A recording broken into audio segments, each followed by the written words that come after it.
ఒక రాజు అడవికి వెళ్ళాడట. అడవికి వెళ్ళినప్పుడు బ్రహ్మాండమైన చిలుక ఒకటి కనపడిందంట, ఇంత పెద్ద చిలుక.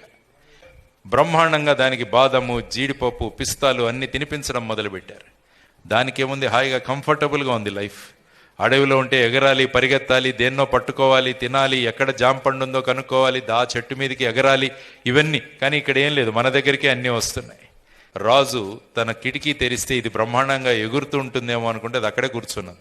అడవిలో బ్రహ్మాండంగా ఎగిరింది, ఇక్కడేంటి ఇలా కూర్చుందని చెప్పేసి చాలా బాధపడి ఒక ప్రకటన వేయిస్తాడు.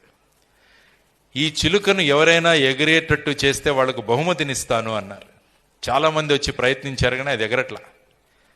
ఫైనల్గా ఒక రైతు వస్తాడు.